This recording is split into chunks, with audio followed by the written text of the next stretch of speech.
Battles unfolded with the Imperial Capital as their stage, and in every single one of those locations, the climax approaches. What was of most focus in this battle, however, was the magic crystal cannon. It is limited to just 3 uses, but it shall not be used more than once, Abel surmised. What had happened to the shot fired, however, left his mind enraptured, and a brief emptiness was yielded in his thoughts. He, however, recovered faster than the others. "Fire it up, just as planned," Abel yells, having met a situation better than expected, a feeling that was rarely surpassed. The soldiers around him were somewhat skeptical of Abel, something he was more than aware of. "Fire it up, as planned," he repeats. Responding with his black eyes, he adds that any delay will kill Zakir Osman. He touched his own Oni mask and muttered, "Inevitably, the role I must play is also close at hand." The aged throat of Burstets quivered a bit. The man who was usually unflappable was bewildered. Getting a hold of himself, he tackles the events head-on. Even if the cannon was known to very few, it was known to Vincent.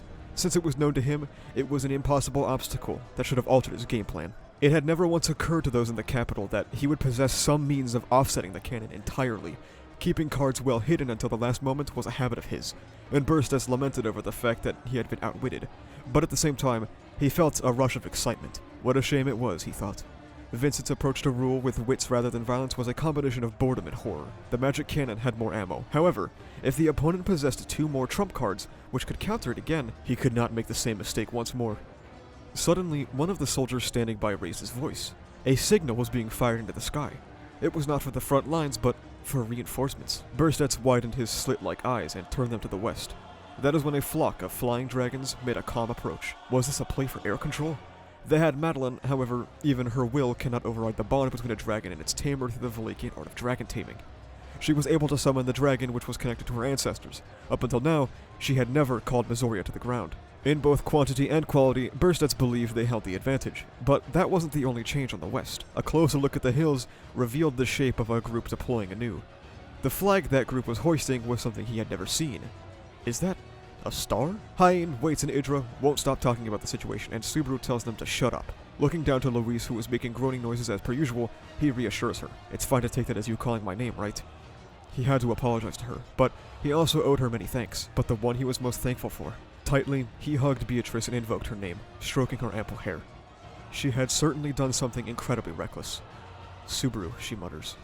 As those lips uttered his name indeed, Subaru breathed a sigh of relief. His name was truly Natsuki Subaru once again. Right here we see sort of a conclusion of Natsuki Subaru ? Then Natsuki Schwartz, and then Natsuki Schwartz. Arc 6 really shows us the importance of a name, or as the arc put it, the hell of bearing the name of oneself. Names in ReZero are important. I think if my previous speculation about the archbishops receiving names of stars that fit their authorities is true, doubly so. Names hold expectations. Like if your name is Sirius, you are probably expected to be utilizing Scorching Flame, or that you might be Orion's dog, and so on and so forth. What does the name Natsuki Subaru entail? Well, Subaru obviously has some pretty loaded connotations, especially in this universe, and especially if we go with the relevance of the 7 sisters to Subaru likely having the ultimate goal of collecting the 7 witch factors, but obviously that isn't the only reason. Due to his family name holding a lot of expectations for him, and now the expectations he feels he has in this new world, the name Natsuki Subaru became something for him to overcome in Arc 6, as well as to highlight how differently the 2 versions of Subaru are. Then, Subaru is forced on his own in the middle of nowhere with a Rem who no longer recognizes him, and he now understands the unfair expectations that can be placed on someone because of their name, and aims to not put a burden on her that she doesn't deserve, despite how difficult that is for him, and decides to show her the kind of hero Natsuki Subaru is, only for him to fall into dire situations over and over. And of course, the ideological backlash from Abel. After Rem says he isn't a hero, and Al stokes that hero complex within him, he decides to adopt the identity that best suits his image of confidence and power to become the hero he feels he should be. That is, until he is infantilized, turned into a child, which we will definitely explore more later, and left as a mixed version of Natsuki Subaru and Natsuki Schwartz. As kid, Subaru is very hyperfixated on the family name of Natsuki, while still relying on the overconfidence or arrogance of a false persona with Schwartz. His encounters with Todd and Satella taught him something important, that his biggest allies are his allies, and Satella was someone he was overlooking. The very identity of Natsuki Subaru is someone who relies on his friends and loved ones to achieve victory, not just himself. So when he frees Giedenhive and heads straight to the battle for the capital and reunites with Beatrice, the name Schwartz is finally dropped as he encounters his loved ones for the first time in over a month, to become Natsuki Subaru once more. Beatrice quietly asks him if he really remembers her, and as if she is deeply afraid of the prospect of Arc 6's memory loss occurring to him again, and he affirms he really does love her. That is why he has to do this, intertwining their fingers. Beatrice says something is off. Subaru had no means of expelling mana, so it's natural that it would pile up, but the amount is...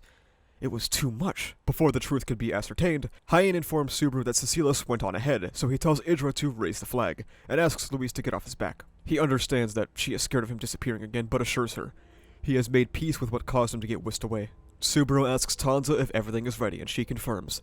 The Pleiades battalion is ready to go. He calls out, and the battalion cheers. Beatrice asks what he is planning, and he looks down at her in his arms. We're going to ruin this stupid war that my shitty father started.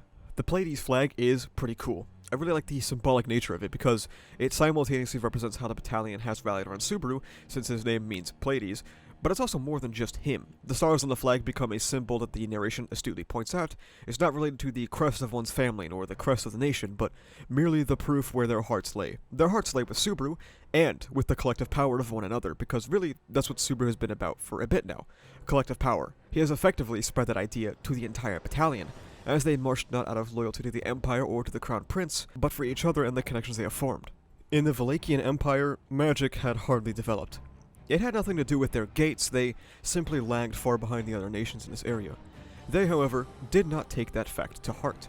Other fields developed instead, excelling especially in martial arts. The attitude towards magic in the nation was more or less, sometimes it's faster to just swoop in and hit them than to use magic, right? It was a misunderstood idea that mana was only used for casting magic.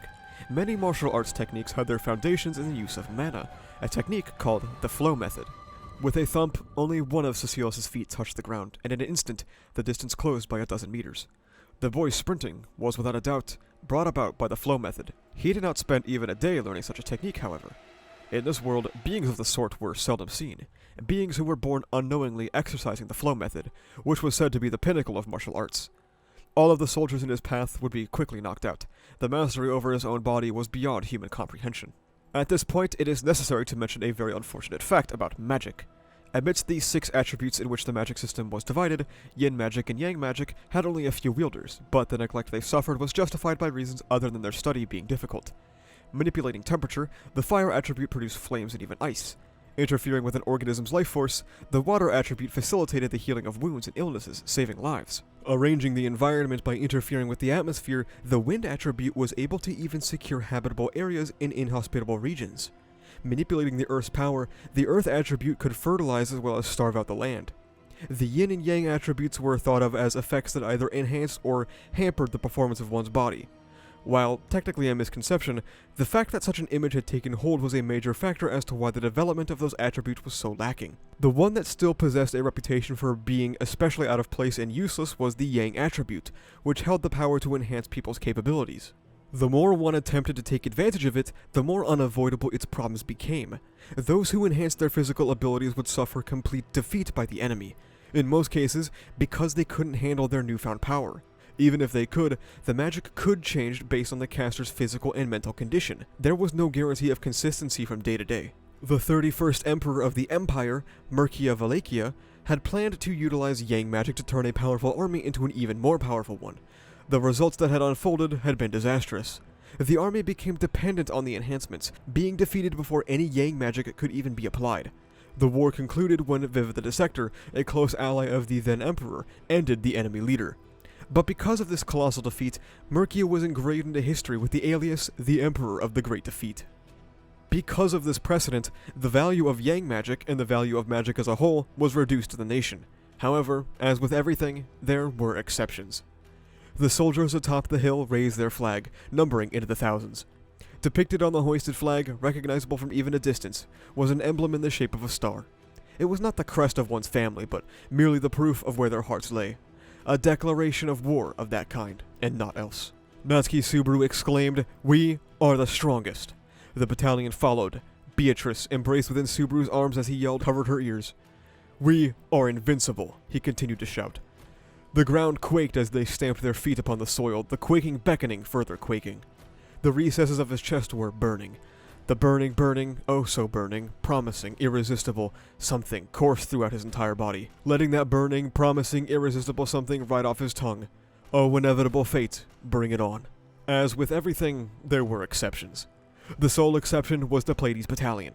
They possessed not techniques they had practiced. They possessed not fine armaments. They possessed not even a firm cause. All they possessed was a strong will to unite and a vow to themselves that they would not back down. Recall the lengthy lecture on the shortcomings of Yang magic. What if, hypothetically, something that the old emperor imagined was possible? Hundreds or even thousands of troops in their entirety being given a uniform enhancement of the same effectiveness, and the key to that being the lack of a need to have the number of Yang magic users being the same as the number of troops. If that miraculous condition was met, would it not be feasible? Vincent Valakia would laugh and discard it were he to hear it. Only those who accepted Natsuki Subaru, or rather Natsuki Schwartz, as the center of themselves, those who sincerely thought of him as their comrade, would be able to achieve a miracle. The strengthening effect of the Yang magic would be applied to each of the individuals Subaru shared the effects of Corleonis with. That was, all of the allies who worked alongside him. The power of the Little King, originally intended to share wounds and burdens, would now be abused. The power which the king alone could not handle fully would now be handled together with the comrades that supported him. Hence, the Plats Battalion. I love you. All of you, he declares. I can't really think of a more fitting situation for Subaru to end up in other than him having his own version of soul marriage. A guy who overcame impossible odds against Todd and Arakiya by embracing even those who he is mostly hostile towards, to embrace the power of everyone who believes in him, and to accept their love, something that is quintessential to the soul marriage technique itself. And here we see Subaru declare his love for them as well. It just really ties the whole thing together. Beatrice thought the method through which this large Yang buff could be achieved was magical shroud excitation. It was a technique that existed for hundreds of years prior, yet it was far from practical to use. Even Echidna had only given it a provisional name. It was a way of manifesting the flow method, utilizing the mana circulating within the body to strengthen it, and inducing an effect similar to that of Yang magic. Hysterical strength could be utilized, opening gates that would normally go unused. Echidna had only witnessed it one time, by a small tribe of warriors raising a battle cry that triggered a similar effect. Like ice struck by a hot iron, the formation the enemy had assembled melted starting with the front, as the amateurs made headway through the middle of the enemy. Subaru would shout to overwhelm, but do not kill them. In a battlefield of people risking their lives, the leader declared that no casualties would occur. Beatrice would direct her small palm towards the enemies, casting El Shamak, causing the fourth bastion to completely and utterly collapse.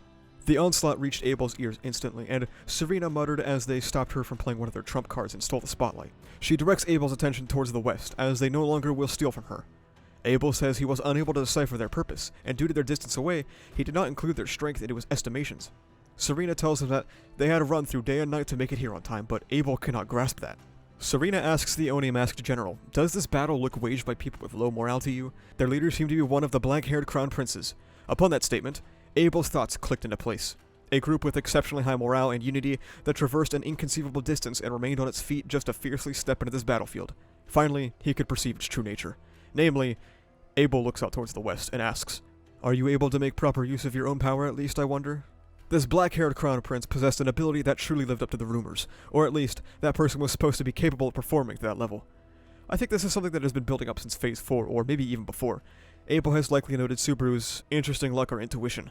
Back in Chaos Flame, he took note of Subaru somehow knowing that they would soon be attacked despite him being an ordinary guy, and then of course him being swallowed by a shadow.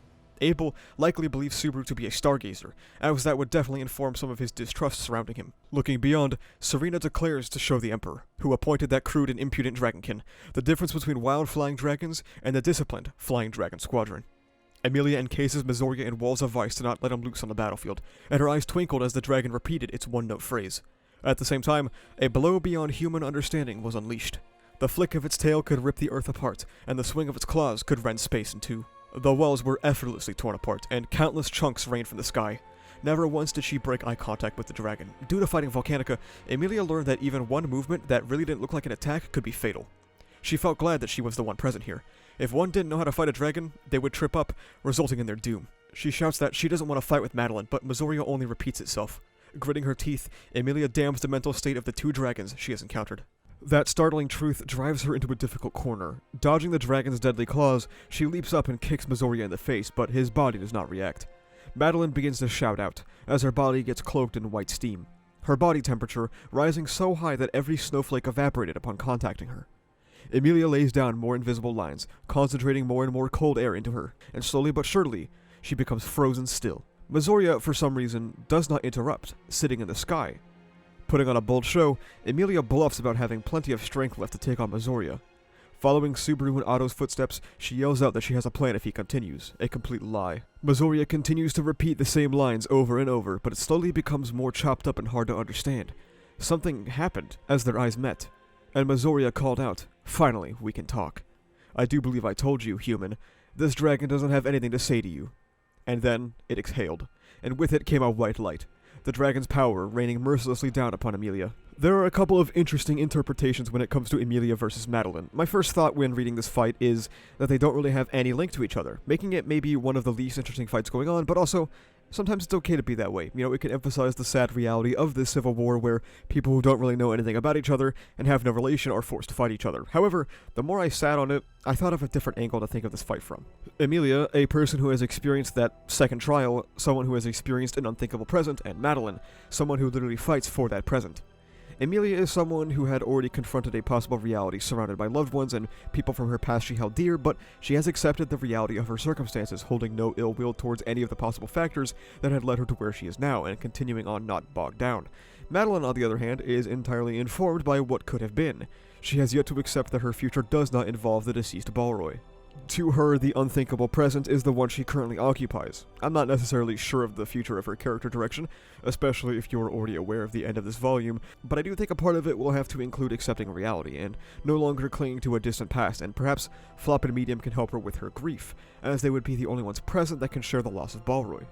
The influence of the Plats Battalion intervening spread across every corner of the battlefield. Zakir noted that the skills of the flying dragon riders sent by Serena were far more splendid and refined than Madeline's unmanned flying dragons. The Shudraq were asked to cover the rear before the strike was fired, and Mezelda voiced her anger that they were being looked down upon to Tarita. She agrees. She is not happy with Zakir's concerns and coddling, gripping her bow with force. A voice chimes in. Seems like there's quite the motivated group here. A cold, dry voice, causing Tarita to grab an arrow and knock her bow. However, caution melted at the sight of the other person's appearance.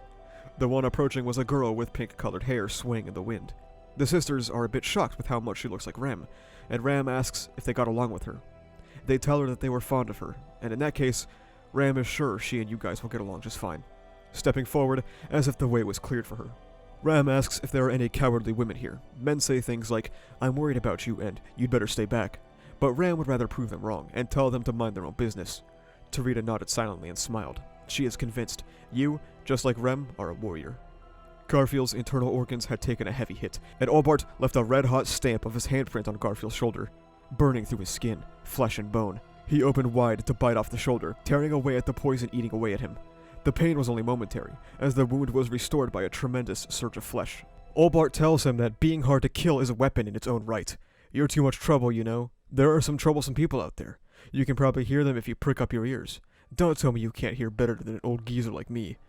Garfield cupped his ear, and you could hear extraordinarily powerful footsteps shaking the earth. A moment later, Albart throws an explosive at him. Garfield rushes out of the smoke caused by the explosions, running straight into an upwards punch to the jaw, allowing Albart to stamp a foot on his face, leaping off of him. The chest. Just 2 words muttered by Roswell, but Garfield understood, bringing his fists together and shattering a blade that was thrust towards his heart. A concealed blade that took the place of Albart's missing right arm. Garfield was not good at hating people. The person he despised the most was standing right beside him. He was caught between 2 hated people. Albart reminds them that anyone who crosses the line dies, but Roswell apologizes. He just came from the sky. He intends to be somewhat useful. After all, he has fought to the death with Shinobi in the past.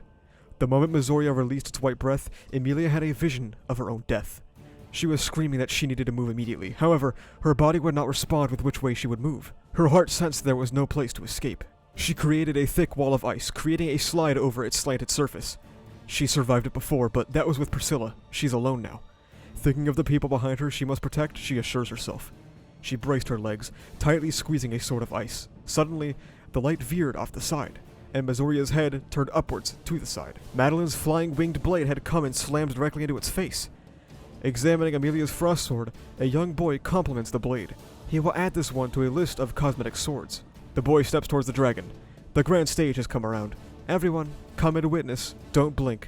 Don't miss out on the big moment of the blue lightning of Cecila's segment, or you'll regret it for the rest of your life. Arakiya had transformed the world, all for the sole purpose of taking the princess back. Due to the side effects of taking in spirits, spirit eaters risked losing their human form. Because of the side effects, many would cease to be humans. Created in ancient times to oppose a lone witch who charmed all, whom even the wordless Great Spirit obeyed, they were beings devised for the purpose of fighting. After the death of that witch, they had lost their original purpose, but zeroing in on that power and utility, a faction in Valakia sought to restore them. There was a big difference between them and the spirit arts users of Lagunica, or the Acolyte Knights of Gusteko, who gained power through vassalage. They needed to constantly replenish themselves with new spirits, constantly terrified by the possibility of losing themselves to said spirits. A spirit eater must reach a form between a diluted sense of self as well as ego, being bestowed with a pillar or a core, something that took the place of their weak ego and sense of self and kept them from losing sight of themselves. Devoid of any ambition for betrayal, a spirit eater would continue to selflessly pledge service to their pillar. After many sacrifices, the spirit eaters of ancient times had been resurrected in the present day.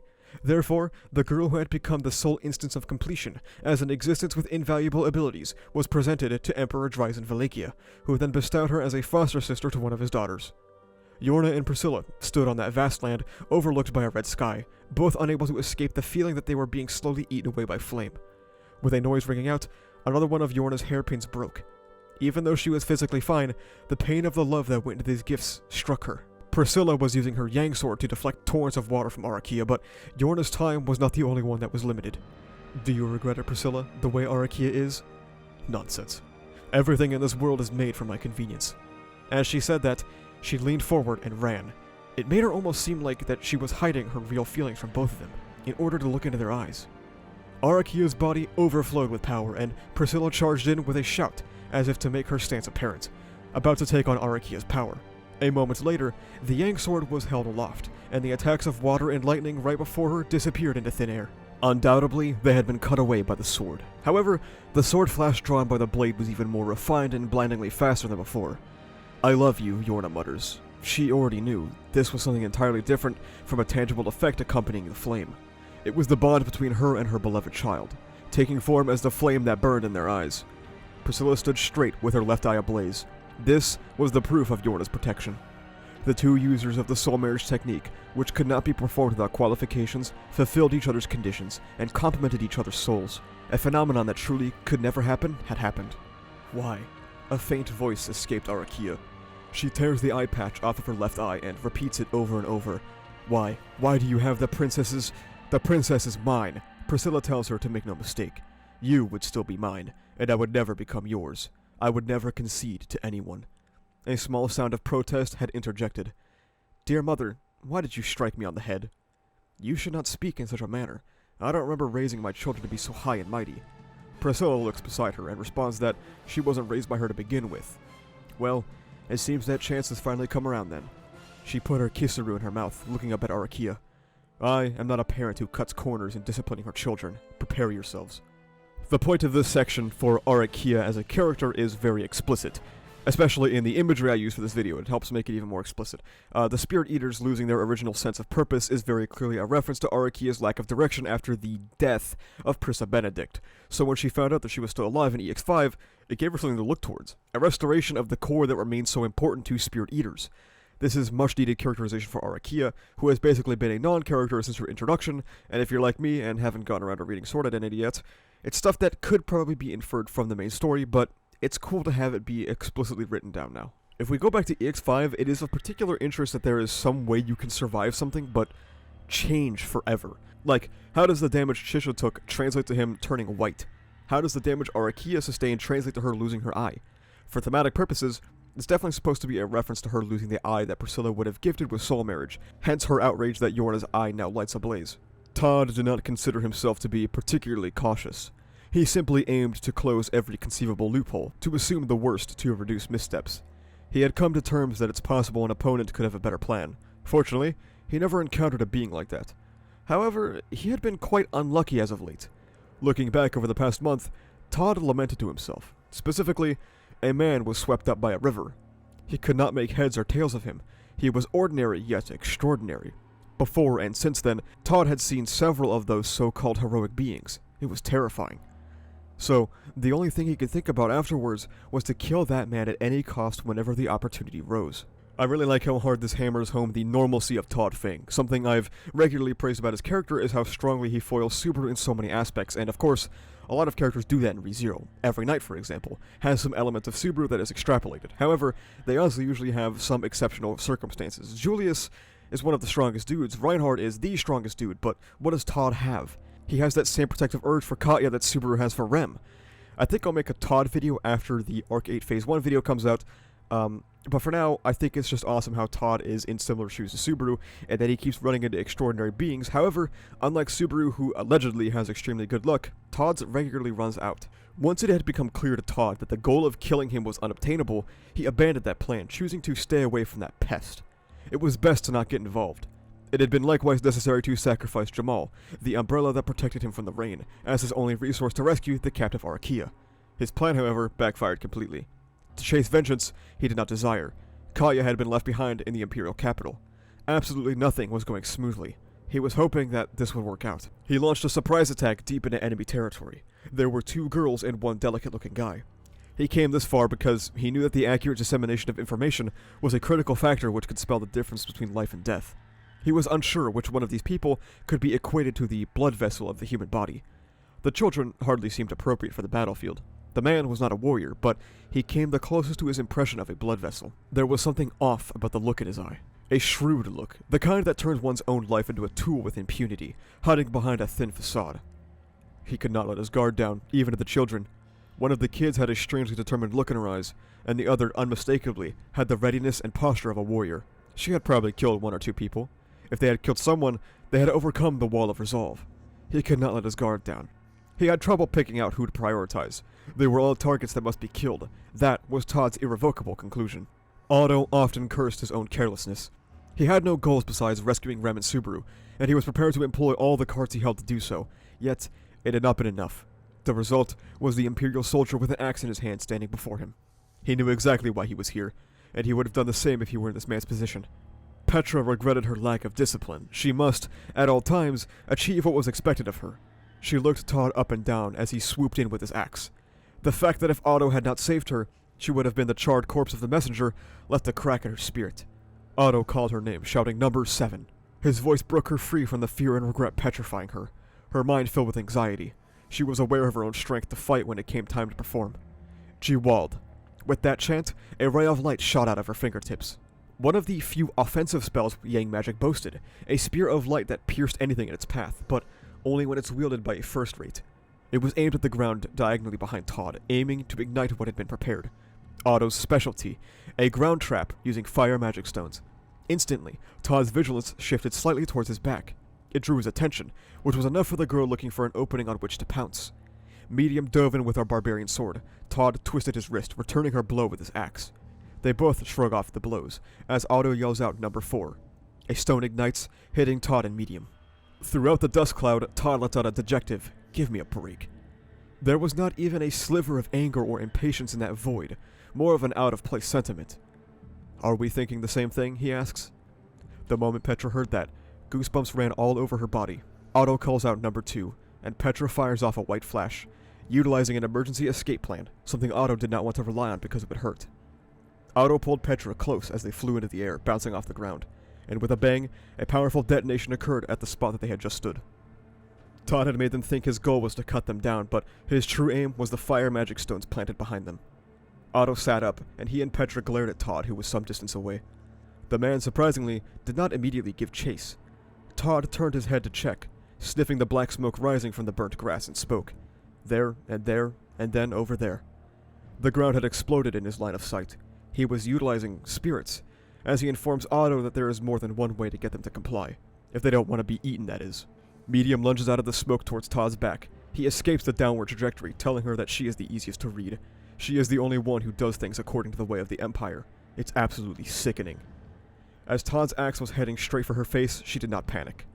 The words that her brother had said a long time ago had served as an important guiding light within her. Think with our hearts rather than our brains. It was similar to feeling no regret after taking the best possible action and fulfilling one's role to the end. Of course, she was full of regret. She could not reunite with Flop or help Rem and Natsumi. However, just before it slashed into her face, sparks flew off the thick blade of the axe, and it was propelled. As expected, Big Bro's awesome. I haven't died even once doing things this way, she proclaims. A deep, further dejected void cuts in. Oh, I'm jealous. I've completely lost count. What had been swung was a sword as thick as the axe that was propelled. A one-armed wanderer with a jet-black helmet hiding his face let out an apology. Sorry to interrupt your good mood. I was wondering where things looked worst, but as people say, it's the darkest right below the lamppost. But man, it's seriously troubling when the future's this dark. Todd had assumed a cautious stance. Not the stance of a lion cutting corners against a rabbit, but that of a hunter wary of the possibility of the rabbit having disguised itself as something else. And seeing that, Al shrugged. That dark future's out of my hands. After all, I can't even see the stars. Todd versus Al has some seriously cool implications. First of all, it's kind of a battle between two dudes who never really want to even be here. Todd, the guy who tries to close all loopholes that could potentially lead to his demise, versus the guy who will die 1,000 times to close all loopholes that could lead to an unfavorable outcome. Additionally, what was Al doing before this? Clearly, he got split from Priscilla at some point, and her fight against Arakiya has been going on for, at worst, a few minutes. What has Al been doing in the meantime? Just wandering around? What does the claim, "I can't even see the stars," entail? Has Al seen an end where this battle goes completely and utterly wrong? Is that why he's here now? I also can't ignore that Al and Ram are currently in the same area for the first time since, I believe, Arc 1. Someone can correct me as usual. I would love to see some more development on that mystery. As tremors shook the world, Rem made the decision to move. Being thought of as nothing more than a hobbling girl, she had no sentry guarding her passage. She crawled out of the mansion onto the roof, her eyes being grabbed by a door that is normally hidden, to a section that was normally off limits. She went into the basement of the building, a dim space with no light. Inside sat a human with a large physique, chained to a wall, mumbling about his excellency.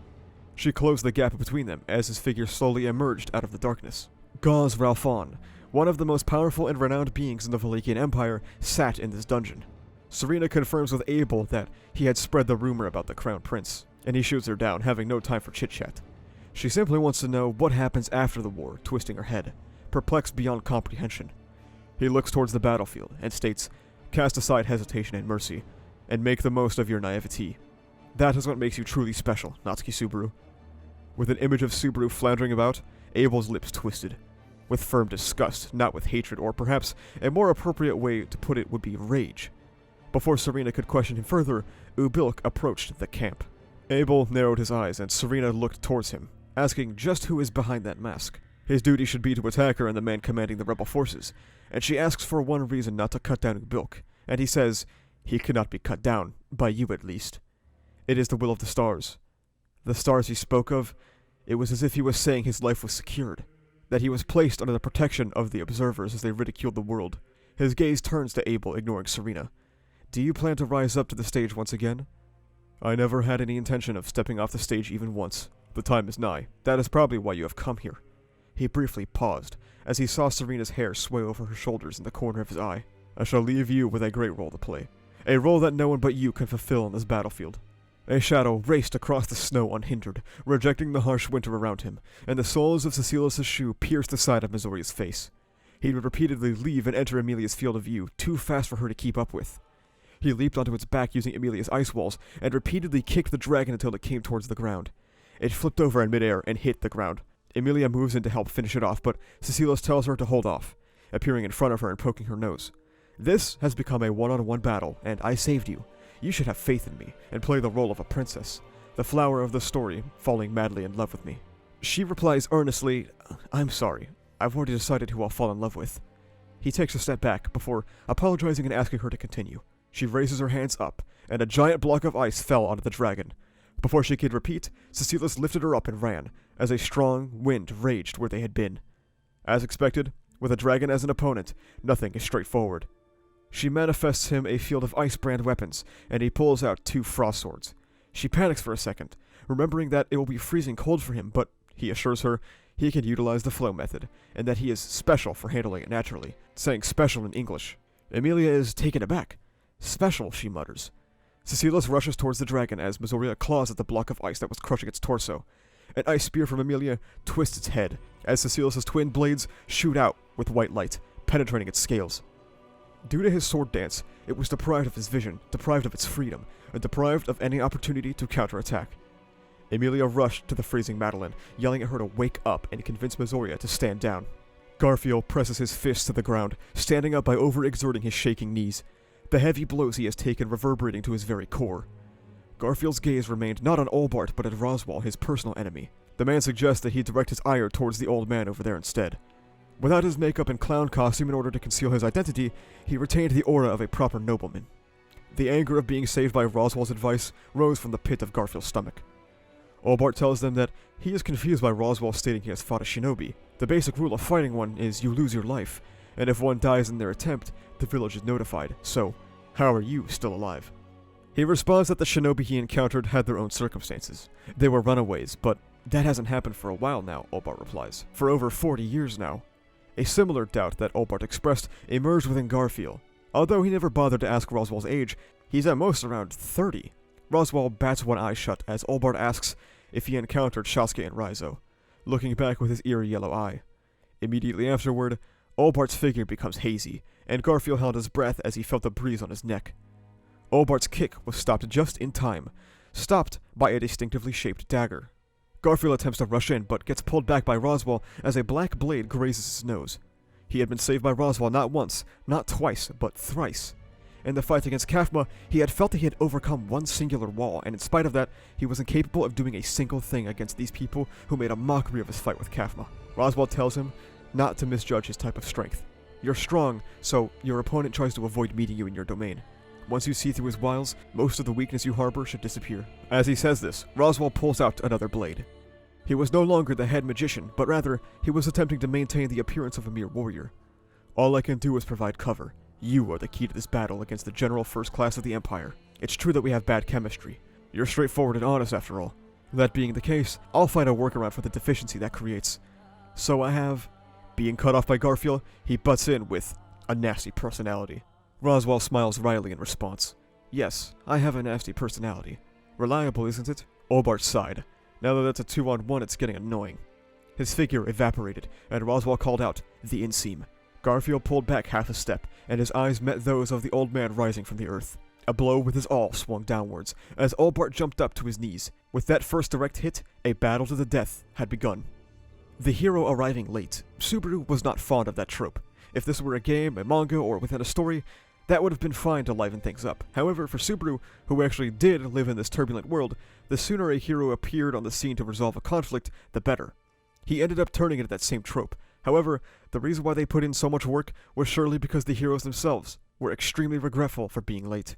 They were painfully aware that his friends, the people he had to protect or someone he did not want to lose, had been through hard and painful times in the meanwhile. That was why, for the first time, Subaru learned the justification for the hero's struggles. They too had blamed themselves. This paragraph really makes me think of the heroes versus monsters thing again from Phase 7. Subaru has the implication of a hero suffering, the regret of possibly being late, the pain of knowing you were failing to protect someone. I feel like this is sort of a nod to Reinhardt in Arc 5 as well, who was left idle for quite some time due to the actions of his father taking Felt hostage. It's also just a really cool thing to think about when you remember how Subaru started in this new world. Just a small, really cool paragraph. Young, intelligent, and as ruthlessly beautiful as a finely shaped blade, the Emperor did not change his complexion even as the masses came flocking in. Surely, I had not expected you to be so dogged. A voice echoed throughout the empty room. Out of the countless threads you have laid out, up to which layer were you referring to by that? A presence had shown itself before the Emperor Vincent Arakiya, bearing the same tone of voice as the Emperor, striding proudly and fearlessly through the throne room as if it were his own. Unsurprisingly, you are emotionless to the very core, even when you look up from below at the throne you were ousted from like this. The fake Emperor chides the man standing before him. Alas, it was the triumphant return of the rightful Emperor, who had had no recourse but to abandon his throne before. A man always quick to act, always light in words. I would not count on something of the ilk of the Stargazer, who places faith in the skies above, the fake Emperor says to the man standing before him. I expect no sort of loyalty from that thing. Had my ruin come as a result of being unable to question the upsides and downsides of the ambitions you have hidden, then one could easily say it is but natural that the prospect of me stepping through the palace door like this would be one so far off in the distance, now would it? Treading upon the blood-red carpet, Abel posed a question to the one before his eyes. There was no room for debate as to whose hand had aided Abel in this instance of arriving here. That man who read the peculiarities of that which was outside the norm, pouring heart and soul into realizing the wishes of the observers, was without peer in regard to the act of treading outside of the game board. He looks up at the man sitting in his throne and asks, Have your wishes in ousting me, thus joining Burstets, come true? No, not yet. I have not yet obtained the result I seek. Going against the natural habit he had, Abel closed both of his eyes. This marked the first time in several years in which darkness came as a result of closing his eyes. That is deceit. Abel's voice, which had rejected all emotion, was for the first time laced with tone. A tone of disdain, which he had stopped concealing. Vincent kept his silence as he continued. Ousting myself from the throne, you removed that damn gauze from the equation, as he had gained knowledge of the situation, schemed to anticipate and crush my plans after my escape, and took part in the destruction of the demon city. The smoldering embers have spread to the entire nation, permitting that the bounds of the Imperial Capital, a place where rebels armed with their designs of insurrection have never been allowed to reach, would at last have their tainted boorish feet enter it.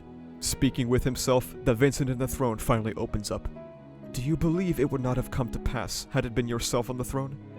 To begin with, had I been on the throne, all this now would not have come to fruition. As a result, the conflagration you have brought upon has scorched the Empire. However, thereupon, cutting off his sentence, he extended his hand towards an Oni mask that covers his face, and then, a way to immediately snuff out these flames exists. Ripping off the mask affixed to his face, he reveals his true self. He was about to announce his intent to return to the place he was supposed to be. He would issue a decree difficult to oppose, thus settling the battle here and now. And it happened just prior to that. Your Excellency. That one expression cut off the rest of Abel's words. Perhaps that was the second time Vincent Arakiya had his expectations betrayed in the Crystal Palace. A possibly fatal move. The false emperor rose from the throne. Your one lapse was in having a bird's eye view of the board. As this unfolded within the throne room, Ram created a gust of wind in the parched air of the battlefield. Stone golems stood in her way, but her tactics were ineffective. The people of Shudraq fearlessly pushed onto the battlefield with their bows poised, as they unleashed arrows upon them. Ram narrowed her eyes, as a change in the battlefield became noticed by all. Moguro Hagane had taken a giant step towards the Imperial Capital, turning their back on the battle outside. Amelia was shaking Madeline's shoulders, but she wouldn't wake up. As she turned around, a battle between extraordinary beings was taking place. Her eyes were able to follow Cilus for the first time, as he endlessly pummeled the dragon with ice weapons. He finds the joint for the dragon's wing as its weak spot, and blue blood drips onto the snow-white ground. Soon, what would make this dragon any different than a ground dragon? Cilus was not mocking it or belittling it, but Amelia was convinced it was about to become a reality. She cast a new weapon of frost in front of Cilus, who quickly grabbed it. This was the dragon's last shot at winning this battle, so naturally, it would put its all into this attack. Or at least, that's what should have happened. The expected attack never arrived. The dragon had stopped in midair. Its white eyeballs stared at a single point. Aside from Cilus and Amelia, there was another presence that Mozoria could not ignore on this white-dyed battlefield. It stopped and gazed towards a point in the sky much, much higher than its own. Is there something flying? Amelia asked. She followed Mozoria's gaze and focused on the ashen, snow-laden clouds. There was a shadow of something flying, just barely visible to Amelia's eyesight. The only options Amelia could consider flying in the sky were the dragon in front of her, the flying dragons that flew in numbers across the battlefield, or Roswell getting sidetracked. Mozoria mutters, "It can't be." It flapped its wings, and the idle dragon resumed its movement. However, it was not a move to unleash a decisive attack. Cecilus's expression changed to one of shock. Hey, wait, this can't be happening. The dragon tore through the sky, and its speed was extraordinary, rising to the sky so swiftly that it was like an arrow being shot at full force. In order to prevent it from escaping, Cilus bent his knees and leapt towards it, but he could not reach it. The dragon did not retaliate, only rising higher and higher throughout the sky. Cilus would notice that it is heading towards the Imperial Capital. Changes had taken place in multiple places in the siege of the Imperial Capital. Amongst them, the developments that had occurred in two places were of particular importance. Two emperors met face to face, their gazes so close their eyelashes could rub against one another.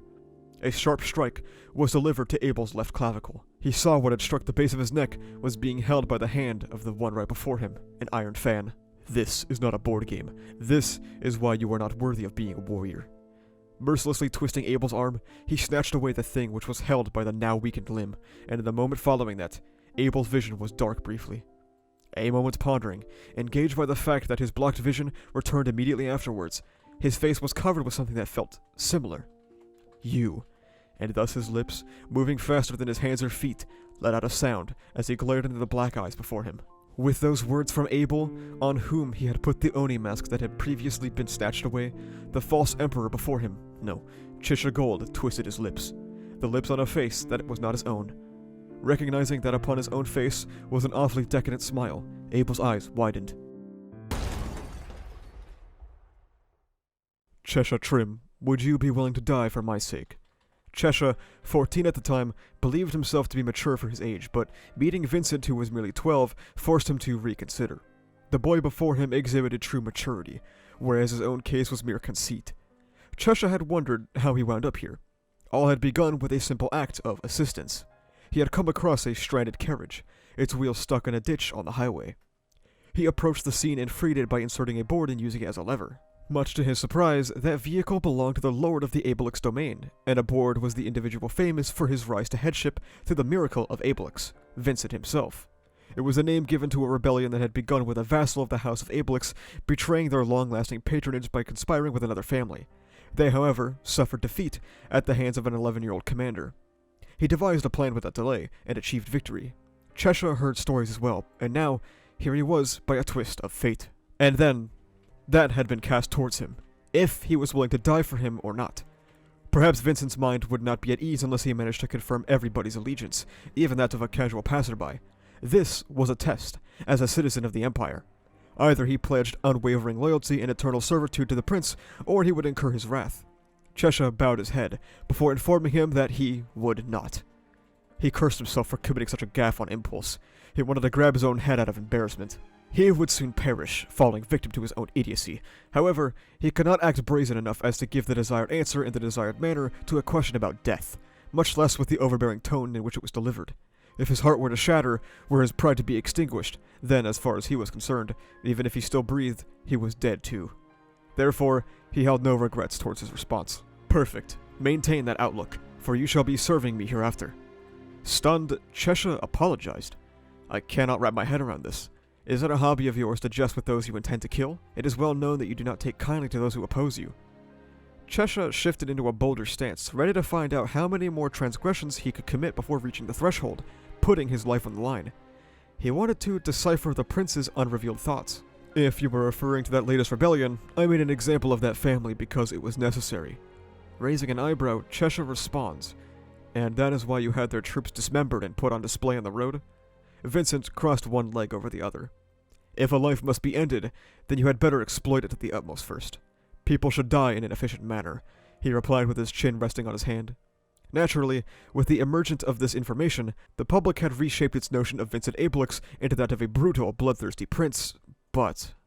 Are those rumors of your own creation, perhaps? He continued to push his luck in the face of Arakiya nobility. If my sole presence elicits dread in you, I can say that their purpose has not gone unfulfilled. After a momentary silence, Vincent cuts through. What exact purpose do I expect from you, you wonder?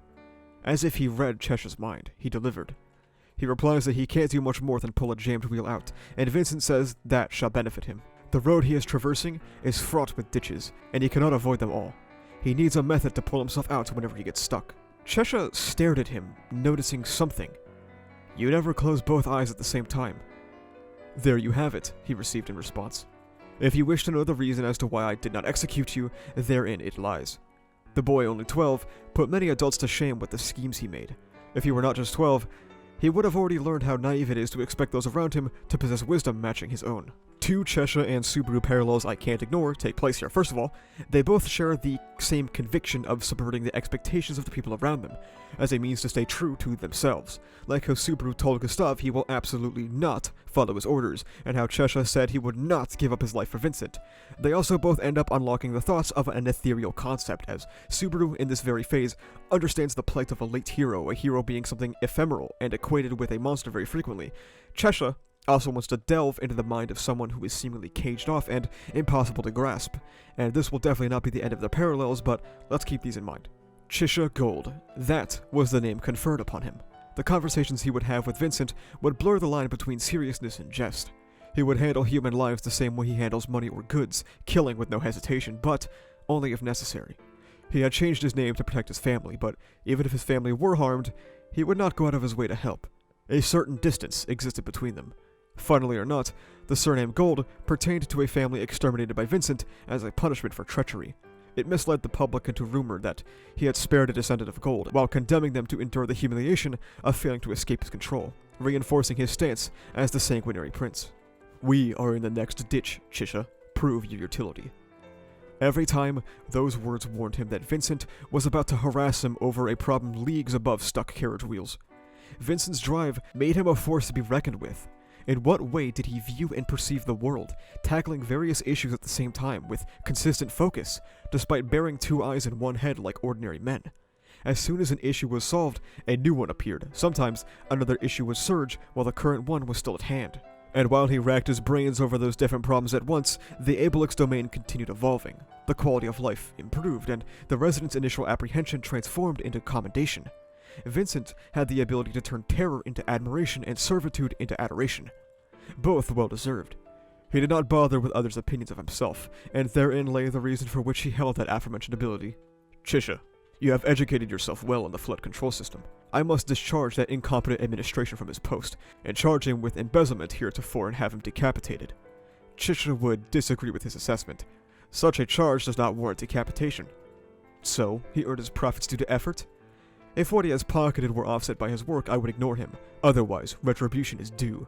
By refusing to correct his misconduct, even after repeated warnings, he himself depleted the allowances that I conceded. Vincent was no meritocrat, though he did not disrelish people solely for being incompetent. Were he to put his own doctrine into words, one ought to perform the vocation that corresponds with their caliber. He wished for everyone to live with all their might, no respite. Knowing this, Vincent Abelix and the circumstances behind his fastidious perfectionism seemed to start shining in a different light. Unbelievably as it might sound, Vincent did not possess unwavering confidence, nor did he take pride in himself. For more, he constantly hungered. For more, he constantly lamented. For more, he constantly struggled. At the core of Vincent's being lay a driving force. It was not gratitude towards the princely status bestowed upon him, but a furious determination to fulfill the role that said status demanded. And the motive that made Vincent harbor these fierce sentiments was Arakiya. For the first time ever, Vincent exposed something unrelated to work, something stemming from somewhere in his heart. Chisha perked up. Arakiya? My studies must still be insufficient. I have never heard the name. No, your studies are not to blame. In fact, your life would be at risk if you knew that information. That man's existence has been long erased from the records of the Imperial family. Chesha thought about how Vincent might have just endangered him by disclosing this information, but he was indeed interested in the man ousted from the family. Well, doing that does not sound possible. Even if it were done, their blood still flows through their veins. Plus, that is what the right of selection exists for. Yet, Arakiya suffered that unthinkable penalty, and was therefore disengaged from the ceremony's ensemble. Even so, given the ceremony progressed without delay afterwards, he did not elude death. His gaze, colder than usual, was tinged with deep disdain towards the man in question. Arakiya was the exact sort that evoked Vincent's fury. To those who did not perform their assigned role nor exert their natural abilities to the fullest, he offered zero clemency. Chesha can't help but think, though. How do you know of this man's existence? The journal. Arakiya's journal. Concealed in the Crystal Palace library, an intriguing tome turned out to be full of unreadable, nonsensical inscriptions. And what was inscribed in it? Would you ever show it to me? Vincent closed one of his eyes and pierced him with his gaze. I shall not show it to you. Not that anthology of worthless delusions about the observers and things akin. It has finally come. The introduction of Arakiya into the main story, and with it, we revel in Subaru and Vincent's inherent struggle. There are two fundamental misunderstandings in the relationship between Chisha and Vincent and Subaru. Chisha initially believed that Vincent not caring about what others think about himself is part of his power, but I don't think that's entirely accurate. If he were to not care about the thoughts of others, why would he push himself to secure Pris's life and ensure nobody can find out? Why would he hesitate for even a second, back when Amelia pointed out how cruel it was to not reward the Emperor for his actions? Time and time again, we see the humanity of Vincent Arakiya, despite hearing so much about the inhumanity of the nation and the status of Emperor. His appeals to humanity, appeals to love, and his lack of unwavering confidence. While I think what Chisha said about him is true to an extent, it's not entirely encompassing the character of Vincent. Simultaneously, Vincent believes Subaru to be someone whose naivety leads them to floundering, which is yet another slight mischaracterization of one another. Subaru is naive, but a force that is stronger than that is his never-ending will to save those he cares about. Vincent Arakiya holds so much disdain for the man known as Arakiya for no reason other than him finding the concept of fighting fate foolish. Thus informs the inherent divide between Vincent and Subaru, free will versus determinism. Vincent believes that even if the hand you are playing is shitty, it is a hand you must play nonetheless, optimizing every play to its maximum potential. Subaru is kind of the same. He has a set of cards that he must play, and they don't really change all that much. What's different, however, is that Subaru will alter the very rules of the game to better suit his hand. We caught a glimpse of this rift in ideals a bit ago, and it only adds to the flames of why I think Vincent would believe Subaru to be a stargazer, as it will be noted shortly that Vincent believes Stride to be one as well. Side tangent, Vincent says that Stride's journal was full of nonsense, yet he will not show it to others, and also summarizes as, quote, about observers and things akin. I wonder what else would be in that book if we had the chance to read it. No offense, but you seem like quite the overthinking type, Chesha. Those words would come from none other than the blue lightning of Arakiya. First, please mind your words. Second, my name is Chisha. He would apologize, repeating the name over and over to drill into his head. Cilus was similar to Chisha, someone whom Vincent had sensed potential in and thus picked up. Cilus was 6 or 7 years younger than him, who was 18 now. Chisha had spent his time training in martial arts, but he was aware that his proficiency was that of an average man. Even still, he could tell Cilus was different. The more I know, the less I understand what His Excellency wishes, he mutters under his breath. Oh, there you go again with deep thoughts, Chisha. Do not fret. I am here to give you the answer. That is what people call foreshadowing, yes. It means showing important information in a story. Trying to cheer him up, Cilus strikes a little pose before him. Yes, I know what that means. I cannot fathom why you brought that up. Well, what you and His Excellency have in common is that constant urge to find the meaning of every little thing. Let's suppose there is meaning to everything, which is to say, all that stuff you can't explain at this moment serves as foreshadowing for what's to unfold sooner or later in this plot. Looking down on him, Chisha replies that he does not see foreshadowing in the expenditure of unaccounted funds, but rather as evidence of corruption. Come on, Chisha. I know you're so much smarter than this. As he toiled to satisfy the demands that Vincent had imposed on him along with his post, one doubt had lingered at the back of his mind. Why had he been the one seized? Years had elapsed in which he had even gotten to know Vincent as a person, yet he was still unable to explain that fundamental point. I suppose for now, I must await the day I will perform the function I foreshadow.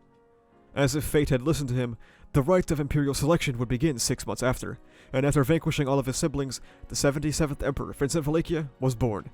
The role expected of Chisha ended up being quite different from freeing a wheel from a ditch. He was entrusted to make the very last move on the board. In an office in the Crystal Palace, the two discussed something private. Chisha could not believe his ears when he inquired about a way to save Priscilla Benedict. Suppose I were from a family that had served the Empire since ancient times. I might have had to admonish His Excellency. However, I come from a commoner family.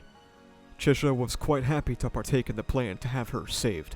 Vincent kept his silence. His innermost thoughts were perhaps unfathomable, but his actions were clear.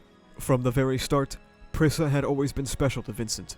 He had not changed his ways from the day of their meeting until present day, so what kind of rationale could have possibly manifested from the fact that he, of all people, had chosen to permit Prissilla's survival? If she were found alive, he would be in danger. As Emperor, what argument could he have that could justify it? None. Of course, he would have none. It had not been a decision made rationally. It was born of emotion, a wish, a prayer. Vincent Abelix had not wanted to kill his beloved sister. Priscilla Benedict had been kept alive, and Vincent wore a crown of falsehoods. That made Chisha happy. Foreshadowing, was it?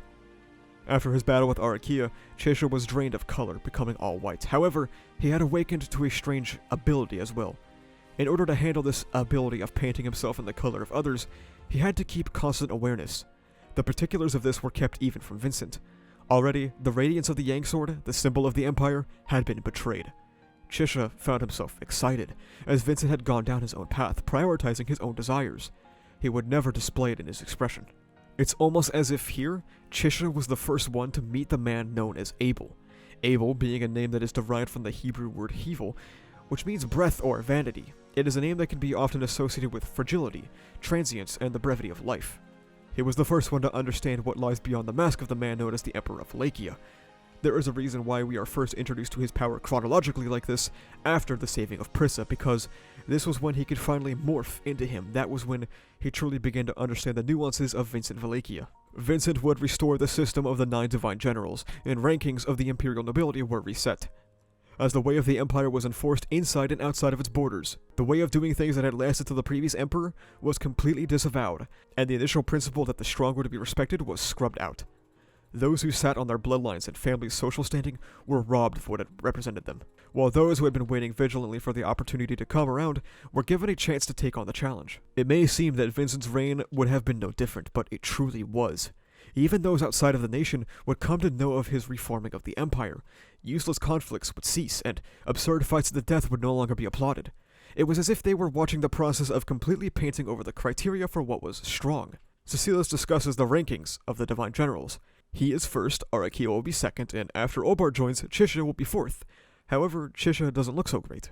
He replies that he is fourth because otherwise it does not sit right with him, and before he can finish his thought, Cilus confirms. Of course, his physical strength is not equivalent to the other. However, having Chisha here can change Vincent's point of view. If we were to fight, you would die in the blink of an eye, but if you gained 1,000 men, you could gain 1,000 seconds. You can change one's way of fighting. Chisha felt he was being overvalued, but he resigned himself to that position and role. It worked, but there was a singular problem. When it seemed that everything was going favorably in the Empire, he held an ominous feeling towards the Stargazer, and that feeling would come to be legitimized, as Ubil comes to discuss a commandment passed down, about the Great Disaster. Ubil, on numerous occasions, had been able to anticipate insurrections, cataclysms, and matters that were liable to occur within the country. This, however, was ruin. The Great Disaster is a means of ruin that is going to destroy the Empire, bringing destruction beyond even the reach of the sun's light. Although, from the onset, the Yang Sword cannot be used to its fullest potential.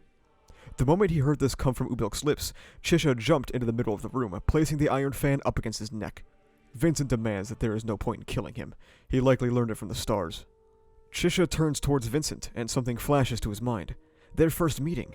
Why was he suddenly recollecting that moment? Most likely, the feeling was now similar to one he'd had at that time, his state of mind equal to the one he'd had then. He could not help but probe Vincent. You seem unsurprised by the prophecy. May I inquire as to why that is? The signs of the disaster have already been reported, Vincent replies, placing one leg above the other upon the throne. The observers have whispered that the forthcoming great disaster shall bring about the downfall of the Empire. Chisha's eyes widened slightly. If I have not misheard you, who has given you that guidance? The observers, was it? A long time ago, many long years prior, he had heard of them from Vincent on one occasion, alongside the name Stride Valakia. Does Vincent believe that Stride was a stargazer as well? He nods, but he is different from the others who proclaimed themselves to be stargazers. If you analyze his journal, you would notice the hostility of Stride towards the observers. Chisha's dissatisfaction with Vincent grew as the revelations unfolded. For the sake of keeping things hidden from Chisha, he had certainly gone to great lengths. If he had that much effort to spare, he ought to have shared it from the beginning. Ubil steps forward. I will inform you, in a concise way, about the great disaster that will bring ruin to the Empire. The death of His Excellency Vincent Valakia, that will be the signal for the beginning of the Commandment.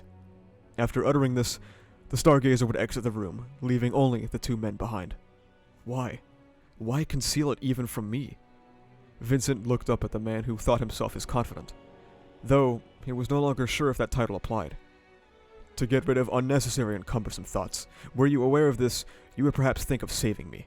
However, that is a futile thought. Recall all the stories which the Stargazer brought about thus far. There has never been a case where one could be prevented from happening, only mitigated. Chisha's mind was absolutely numb, be it a mental block as a reaction due to his brain being overworked or a consequence of it refusing to work. It was completely numb. He has a question. Since when have you been aware of the signs of the Great Disaster? He opened a drawer in the desk he uses, taking out an old, bound book and placing it upon the desk. The journal left behind by Stride. Meeting Chisha, walking alongside him, cultivating him over time, picking up Cecilia's, taking part in the Imperial selection ceremony, saving Priscilla's life by going against his own principles in a first, and paving a new path as the Emperor of the Valakian Empire. The whole of this journey had been... After my death, the ruin caused by the Great Disaster must be minimized. This is the purpose of the reform, that of the 9 Divine Generals. Your purpose, Chisha. If you recall, during Phase 7, there was specific phrasing used by Abel before the magic cannon fired. He had thought about the people painting over the picture he had painted. It's something that has popped up a couple of times throughout the past 2 phases. What Vincent Valakia had done was use the now all-white, blank Chisha as a canvas to paint himself over top. Let's keep that in mind. Chisha would aggressively approach the man known as the Stargazer. I demand to know who these observers are, and I demand you to disclose whatever information you may have on them. He pushes his fan up against Ubil's neck, and he reassures him. There is no way to bend the commandment. What is your purpose? You have introduced yourself as a Stargazer, thus gaining the position to stay at the Crystal Palace and deliver prophecies from the observers. Myself at the helm, people aside from His Excellency do not think highly of your existence. If he does pass away per the prophecy, you shall not escape destruction. Ubil would put on a wry smile and tilt his head. You put that so clearly it hurts, but that assumption of yours is off. More important than my own destruction is the fulfillment and realization of that commandment. My purpose is to ward off the destruction due to the great disaster. As he spoke, the grin disappeared from Ubil's face. Up close, it made Chisha feel he was seeing his real face for the first time. It does not seem to me that you think of preventing the great disaster itself. Why is that? Oh, well, it's simple. It cannot be postponed. It'll happen without fail, sort of like a foregone conclusion. My purpose is to ward off the destruction it brings. In other words, if the great disaster doesn't happen, my commandment won't be fulfilled. For that reason, even if all the factors that caused the great disaster are destroyed, I would become said factor. Gulping due to that incomprehensible absurdity, the fan sitting on Ubil's neck was made to dig into it with further force. Pointed against a vital point, enough force would have his throat severed. I'm not going to stop you, Ubil says to the trembling man before him. Though, if you kill me, the next Stargazer will appear. That's how it works. 4 major disasters will destroy the world. The opportunity to stop one of them has come. We are terminals of self-purification and self-defense brought about by the stars, and there are infinite substitutes. Staring into those eyes from which nothing could be sensed, Chisha ground his teeth. That there were no threats, no falsehoods, and that Ubil himself was at least speaking seriously was something he could sense. I did state that there are infinite substitutes, but there's a limit. There are only so many lives. Trying it out with the support of Cilus would be worth a shot. Emerging in Chisha's head visibly was Cilus pouting his lips. He suddenly thought back to the discussion he had before, about getting 1,000 seconds. Ubil, those commandments you receive, in what way are they brought about to you? He looks a little shocked by the question. It varies, more often than not. I receive them in something like a dream. Pure white vanished, and thus he painted over his uncertain self that could be dyed in any color, not just with anyone. The Vincent Valikia that dies there, which one is it, I wonder? Chisha Gold did not consider himself to be someone with a very high sense of loyalty, nor had he pledged unwavering obedience to His Excellency the Emperor, as none other than Vincent Valikia himself had stated. At a time Chisha had been asked if he would be willing to die for him, returning the direct reply that he would not do so. To keep that in mind, as he served him, so had Chisha been told. In accordance with that declaration and with those sentiments, Chisha had come to serve Vincent. Therefore, he would not do anything akin to dying for Vincent's sake. He did, however, pledge a loyalty born of common sense. He happened to possess some sense of respect towards His Excellency the Emperor. Chisha's choice was something made not for Vincent's sake, but for all intents and purposes, it had been made for the sake of those very same feelings at the very origin of it all, when he had happened to run into the prince on that road. It was not as though he had wanted to help people. However, he had thought it a shame were he to miss out on the opportunity to test his arithmetic and studies, which were said to be useless in the village that was his hometown. Indeed, the same went this time around. A chance to get behind the thoughts of Vincent Valikia, a man whose ingenuity could make anything go according to his hypotheses, would probably never come around again. Moreover, ever since Vincent had been a young child, he had steeled himself to accept that moment with solemnity. This was a challenge to partake in a crucial bout on which the life of Vincent was staked. A man whose blood would boil once the gauntlet was thrown down, a man whose spirits would rise more and more upon the realization that his enemy was a mighty one indeed, a man whose soul would ignite as a means to fell his opponent. That was a man of the Empire, and Chisha Gold was a man of the Empire. What sort of feelings, what sort of thoughts had been in Vincent Valikia's mind at the time he had decided to place Chisha under his care, as to learn under him, to become capable of using the same intelligence as himself after his own demise, were unclear. He did not understand, nor did he want to understand. Once he understood that he did not understand, he had had many of those hot-headed thoughts. Vincent had once given a few words on it, that he had experienced those very same thoughts, and thus. The ruin brought about by the Great Disaster. Just what is the Great Disaster? Don't make me laugh, Chisha thought. The Great Disaster would commence with the death of Vincent. It would not start without his death. In other words, the Empire could not be destroyed if he were allowed to live. So, had he not already lost before the destruction had started? What was the destruction to come? What was the disaster? Vincent Valikia, the 77th Emperor of the Sacred Valikian Empire. His Excellency himself is the Valikian Empire. The utter devastation and ruin of the land after the death of His Excellency is an incredibly absurd, side-splitting comedy of comedies. A dog that seeks to snatch a lowly victory. How can that be the one to kill our sword wolf? Don't you dare underestimate Vincent Valikia, who I supported, who I built up. If you are someone who can kill him, then what are you waiting for? If you say you will snatch him away, go for it. Forewarned ruin and all the like, don't you dare think you can destroy our emperor, our empire. That day When I got the wheel out of the ditch, it was for the sake of this moment, for the sake of ridiculing this destruction. All of it was foreshadowing. Though, I shall absolutely not say such a thing, for if I did, Cilus would get overly enthused. A white light and scarlet blood splattered. The man donning a ridiculous Oni mask on his face widened his black eyes, frozen in shock at the events that had developed in front of him. And before that man, who was standing stock still, the body that had gushed copious amounts of blood crumbled, toppling to its front. Unable to support the falling body with his arms, it helplessly collapsed onto the carpet. With that, the fallen body did not stir, with nary a twitch, nor even the gulp of air, much less any final words. None may live having had their hearts pierced. Consequently, that was an event inevitable, the terminus of fate as was bound to arrive. The man had died. He was Chesha Trim, became Chisha Gold, and finally, as Vincent Arakiya, the man had died. And that was the entirety of what had transpired in that moment. Vincent had used the all-white Chesha to paint himself over top in preparation for his demise, but what he missed was pentimento. The presence or emergence of earlier images, forms, or strokes that have been changed and painted over. The Chesha Trim that pulled his cart out of the ditch that day still existed, beneath all of the broad strokes that lay upon him. In that moment, they seeped out, and the young boy who wanted to test his knowledge came through once more. At the end of the day, ReZero is about average men making a difference. Some of the most influential people in this story's themes of fighting fate have all been just ordinary people. They may not have extraordinary power, like Stride, and they may not have the goal of changing the world like Grimm, Subaru, or Chisha, but at the end of the day, they all have one unified goal. Fuck fate and fuck the stars. There's a line earlier where Cecilia said that if Chisha had 1,000 men, he could buy 1,000 seconds. This informs yet another parallel between Chisha and Subaru. The reason why Vincent and Todd lose, for lack of a better word, is their fundamental disinterest in relying on others, whether it be for not trusting their capabilities or some innate masculine desire to go, it is what it is. This is something the series repeatedly, and I mean repeatedly, denounces. Subaru's most overwhelming victory comes off the heels of Arc 4, when he learns to let others shoulder the burden with him, and now we see Chisha utilizing the same kind of idea. Why must Vincent take all of this on by himself? Why must Vincent be the one to die? Why must Vincent not be around to see the fruits of his labor? To that same end, Subaru and Chisha both utilize 1,000 men and 1,000 seconds, to remind those around them that they are not alone.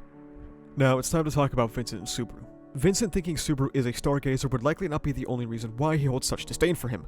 Though it's a big part, a secondary aspect is the same exact parallels between Subaru and Chisha that I had pointed out. When Vincent looks at the lengths Subaru is willing to go to protect others, his willingness to put his life on the line for them is something he finds detestable. Especially when you remember that he is fresh off the heels of Chisha ousting him from the throne to protect him, and someone who has now died in place of him. And the final divide becomes clear with Chisha's named chapter. While Subaru fights so hard to survive and keep those around him alive, Vincent the entire time was fighting for his own death. We're now left to wonder, what is next for Vincent, whose goal was to die? It's sort of the Vinland Saga conundrum of revenge. When the goal is met, or even when you fail to meet it, what comes next? What's next for Vincent Arakiya? Probably emotion. Despite being portrayed on the surface as a cold, calculated being, I think not just I, but the story, have made it abundantly clear that Vincent is not a purely logical human.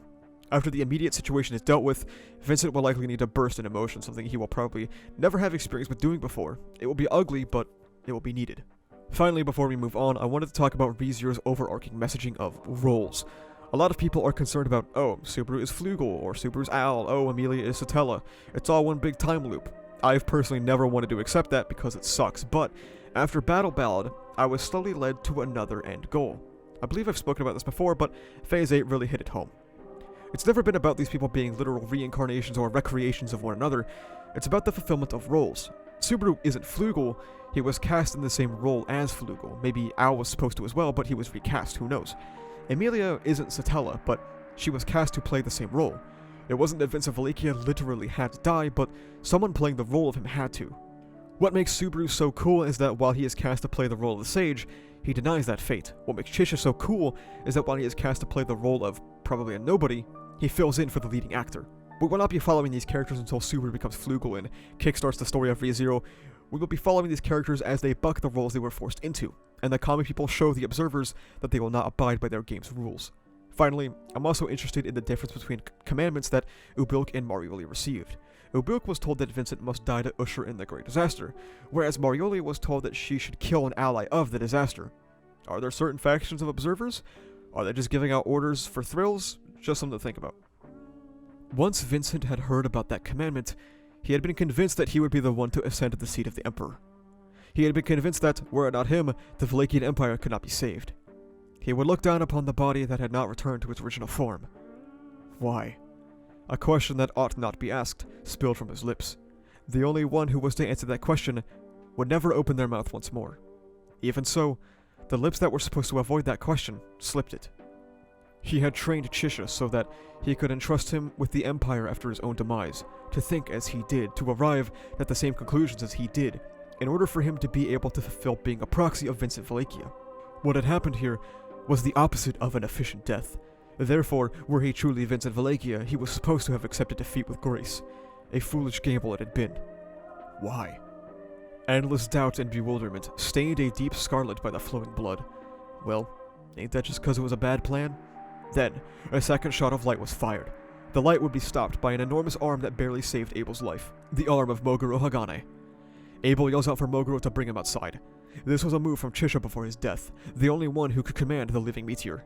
He announces that the Emperor has died, and Moguro, with his green orbs emerging from within the city walls, flickered, recognizing the death of the Emperor. Abel was extracted from the castle about 50 meters into the air. He witnessed the wake of Moguro's movements, and knew that the other bastions were still fighting. Little did they know, the reason for their battle had already vanished. Instead of preparing for the upcoming battles, they were squandering their lives in vain. He had to prevent himself from thinking of Chisha's sacrifice. I shall not die. He had to communicate the new happening somehow. Moguro warned of danger, shielding Abel from the onslaught of attacks. To the untrained, it would seem that this was an attack from multiple skilled magic users. However, this would be unfeasible on the soil of Arakiya. This was the mastery of a single person. That fighting style, that voice of that undesired reply, were present in his memories. Looking up at the sky from within Moguro's fist, he saw a flying dragon rider that matched nobody's skill but one person. Abel saw it. The flying dragon rider passed by the vision of his black eyes by the Oni mask. Ashen brown hair, cracks running through his features bereft of color, and dark eyeballs. Akin to a moonless night, with a golden radiance looming therein. He was unrecognizable, but at the same time, there was no mistaking him. Balroy Temglyph, Abel yells out within the steel fist. The former ninth of the 9 divine generals, who in the past, during a rebellion that had occurred from within the Empire... Moguro attempts to counterattack, calling the Balroy in front of him a fake, but subduing him, who made the entirety of his sky and whose domain, was unfeasible. Not only was he the apex of dragon riding, he was one of the few wielders of magic in the Empire, and not just utilizing offensive implementations.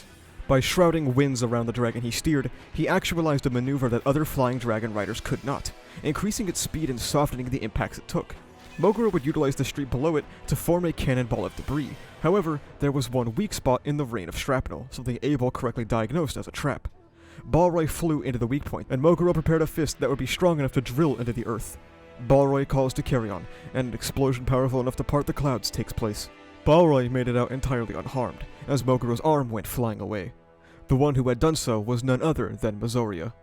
Get away from this dragon's darling, it yells out as it swings its tail, blowing Moguro's mass away. The castle that was known as the most beautiful in the world was devastated, and the cityscape below met its demise with each passing second.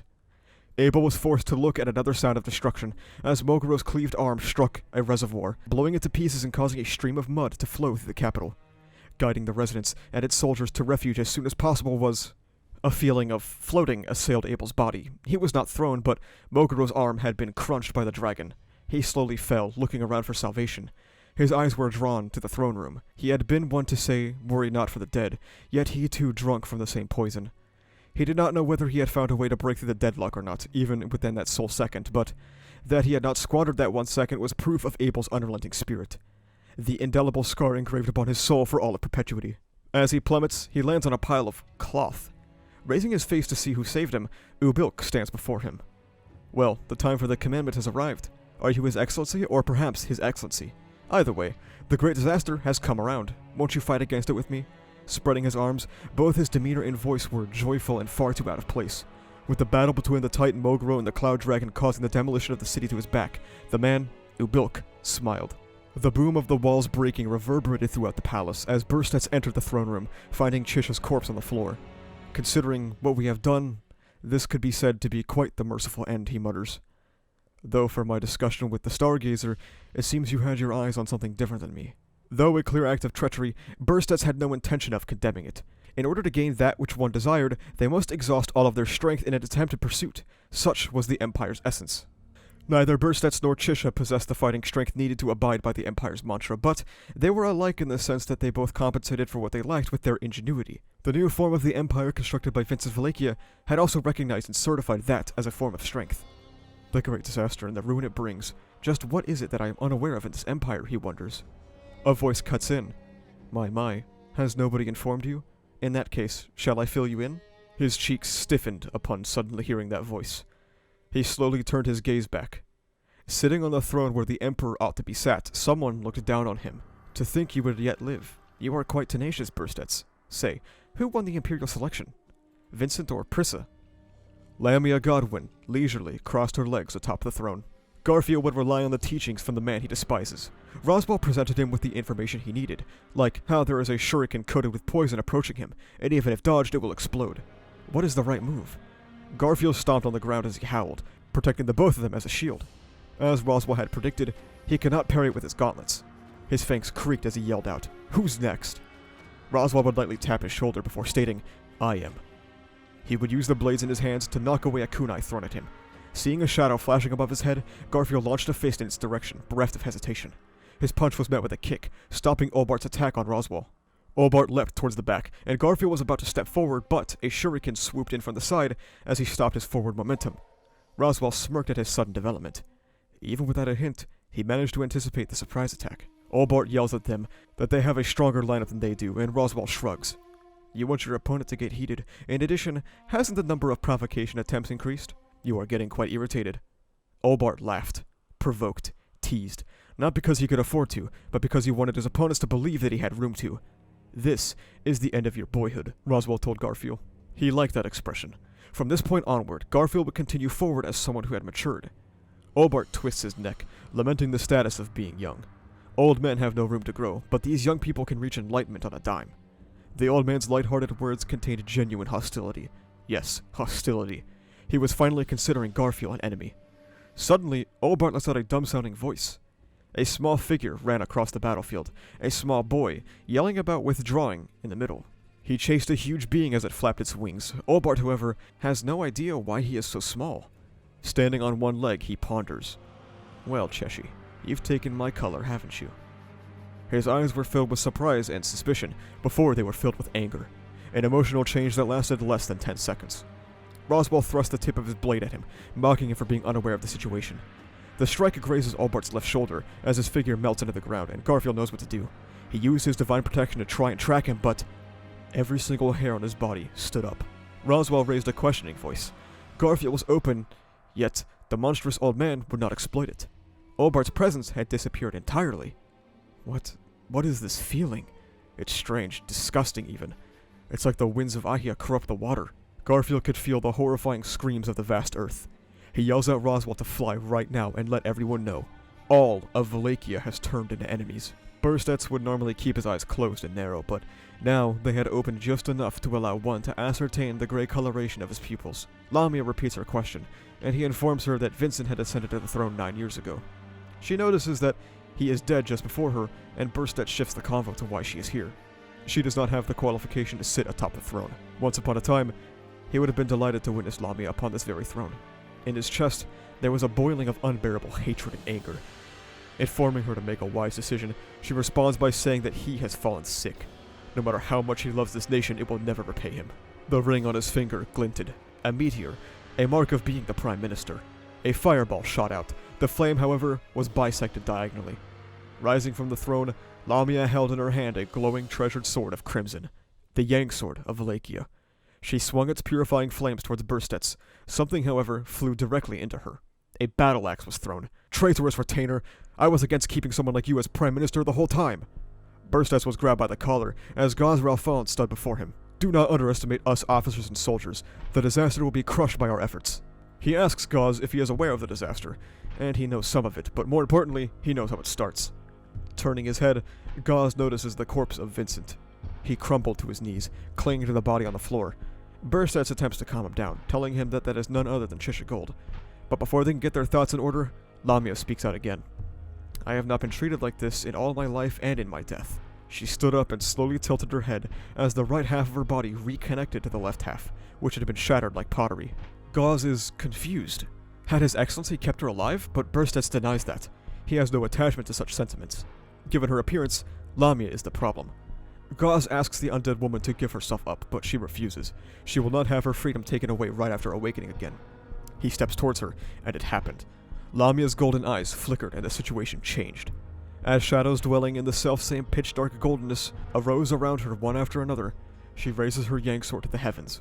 I pity you for clinging to an empire that will end regardless. More than 24 figures around her all reached for the heavens as well, unsheathing their treasured swords of crimson. All members of the Imperial family, in possession of the qualification that kept them safe from burning away. The Imperial Capital, or rather, the sacred Valachian Empire itself, was in the middle of an unprecedented upheaval that foreshadowed its destruction. How much did you know? Abel asks the Stargazer. How far in advance did you know whose death would bring about the great disaster? You said it would be my death. Cutting him off, Ubil says he did say that. Vincent Valachia's death would bring the beginning of the disaster that would bring ruin to the Empire. Vincent Valachia is I, he informs him. No, that's wrong. Chisha Gold has unquestionably fulfilled the role of Vincent Valachia. His Excellency himself, of all people, had molded Chisha Gold to do so. It was not for that purpose that he had kept Chisha by his side. He needed someone who, after he died, would cooperate with a worthy successor and save the Empire. Why? Why did you take part? Vincent asks him. You were only interested in the fulfillment of the Commandment. Then, if you wished to ensure that the great disaster would happen, you should have made use of my life. Why did you decide to go along with Chisha's uncertain plans? It doesn't really matter to me whether it was His Excellency himself or Chisha. It'd be good if the great disaster happened, and it'd be bad if it didn't. If it didn't happen even after Chisha died, then I'd have to do something about His Excellency himself. Do you get what I'm saying? Abel turned around. Reflected in his eyes were several figures holding the edge of the cloth that had saved him. Are they a part of your faction? He asks.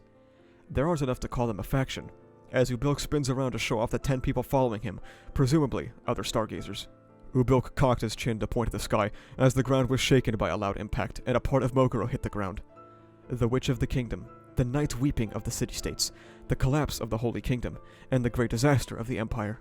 The 4 disasters that will destroy the world. Their time draws near. Even at this very moment. Oh, and Your Excellency, this is just my personal opinion, but why did I cooperate with Chisha? I'm sincere in saying that I would have been fine with both, but I thought that with you, our odds would be better. Brazenly laughing, Ubil lowered the hand that pointed at the Crystal Palace, and in the same motion, pointed it at Abel. I prioritized the fulfillment of the Commandment. My goal was to start the great disaster, and then, to hold back the destruction it'd bring. I haven't wavered. A stargazer was obsessed with the realization and fulfillment of their commandments, a living puppet enslaved to their goal. That perception remained the same, and without that perception being altered, Ubil presented the reason for his actions, the rationale for his choices, and the future he pursued. Chisha Gold. What kind of future, what kind of expectations had these black eyes, imbued with the color of Vincent Valachia, imbued with his color, painted? An unexpected explosion roared in Abel's ears. Something had fallen in the cloth beside him, burstets and gauze.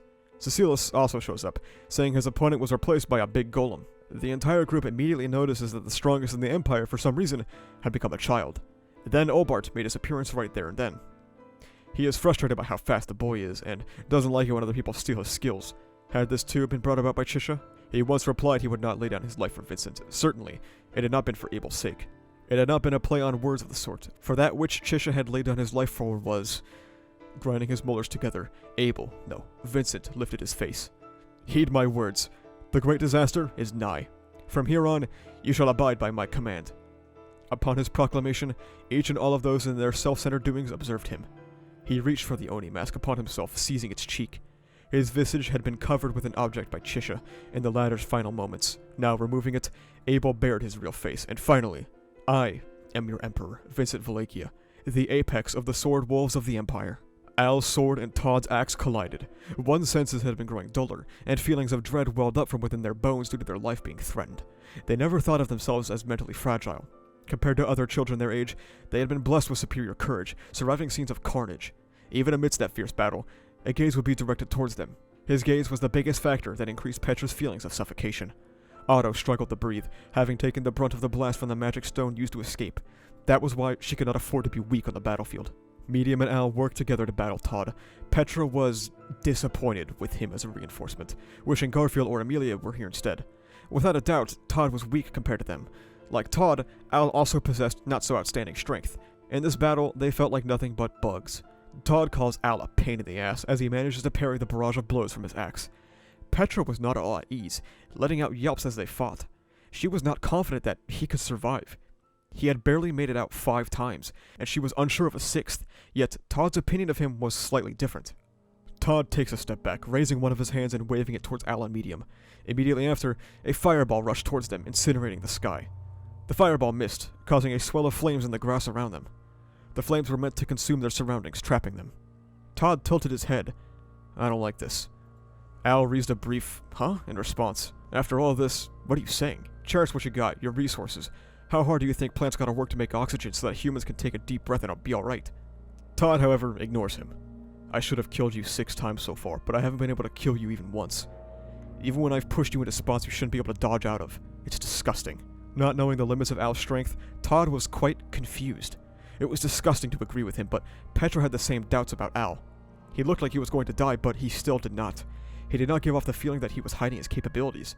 It was all inconsistent. Even if you're on the same level as I am, I get the feeling you've got no training at all and are just winging this.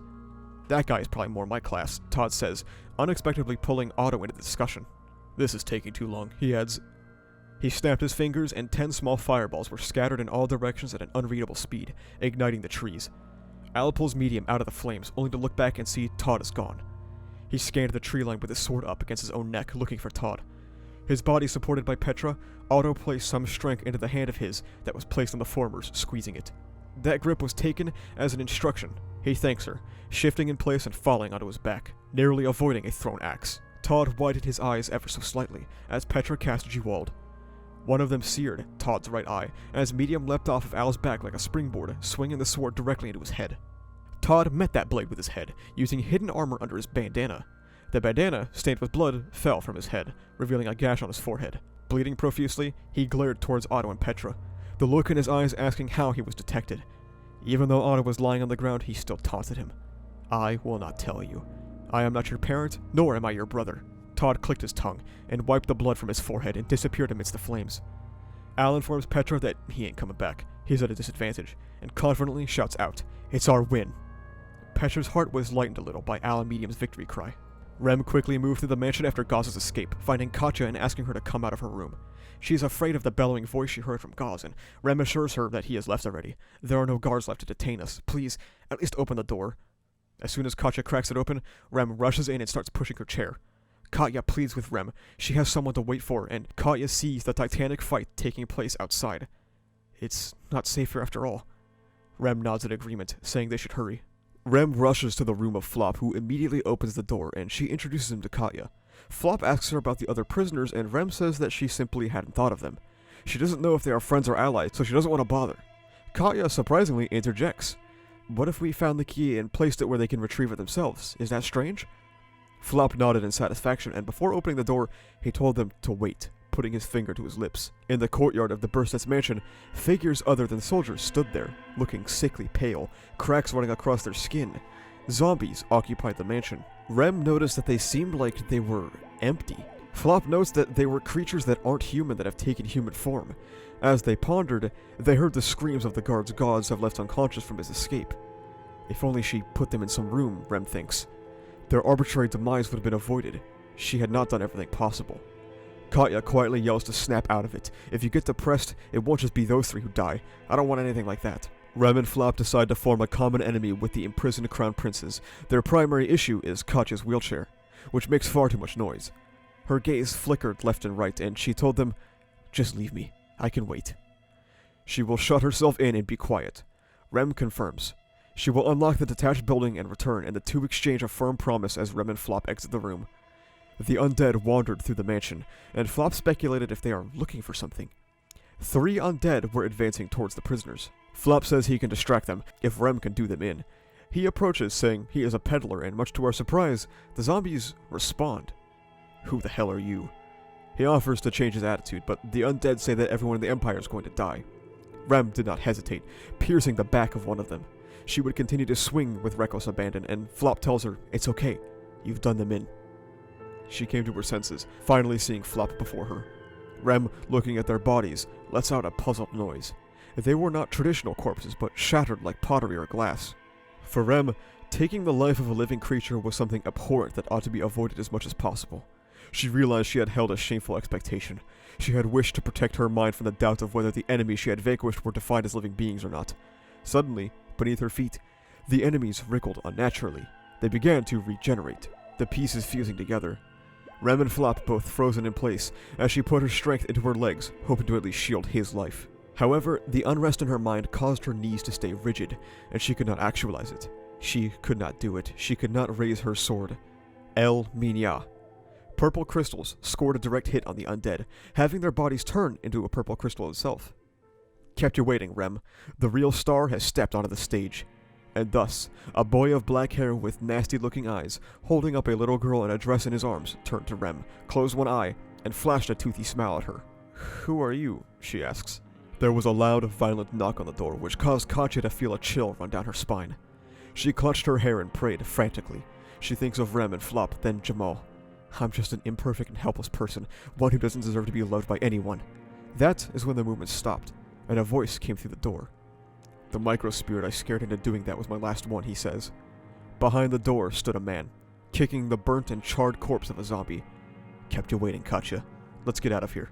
The stargazers who infested the Valakian Empire had loudly proclaimed this to be one of the mass-scale disasters that would drive the world to ruination, as declared by the commandment they had been bestowed with. That in itself was a matter inconsequential to the crux that had brought about the circumstances known as the Great Disaster.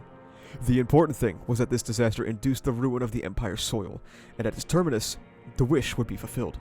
For that purpose, the moves to be made, the measures to be exhausted, absolutely everything would be expended.